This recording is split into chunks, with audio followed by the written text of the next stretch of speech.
Primarie del PD per eleggere i futuri parlamentari. Stabilite le regole, peraltro approvate all'unanimità nel direttivo nazionale, il PD veneziano va velocemente verso la redazione della lista dei candidati, da capire chi si ricandiderà e chi potrebbe entrare tra i cosiddetti blindati.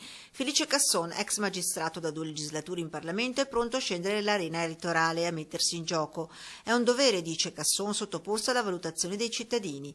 Andrea Martella, ex segretario provinciale dei DS di Venezia, ha ricoperto diversi carichi nel partito, 3 mandati sulle spalle, è pronto, grazie anche ai molti incoraggiamenti, a candidarsi alle primarie. Come parlamentare uscente spera di essere di fatto uno da ricandidare, come dire al segretario Bersani di avere un occhio di riguardo per il suo lavoro svolto.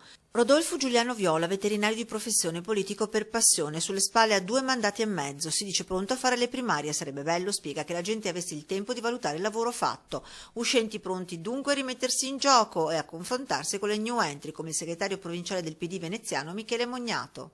Io sto valutando, oggi è arrivato il regolamento, ieri è stato approvato all'unanimità il regolamento in direzione nazionale, sto valutando alla luce delle regole. O l'ex presidente della provincia Davide Zoggia, che pur non sbilanciandosi conferma che in molti lo danno tra i candidati, anche se potrebbe a sua volta finire nel listino di Bersani. L'attesa è tutta rivolta all'assemblea del provinciale di sabato o domenica, quando la lista sarà ufficiale, intanto però fa ancora discutere la presenza di un listino bloccato. Il nostro statuto prevede che si possano dare delle deroghe, la direzione le ha votate, da quel che mi risulta, bisognerà leggere meglio il regolamento, comunque queste persone, questi parlamentari, questi nostri iscritti al Partito Democratico devono fare le primarie.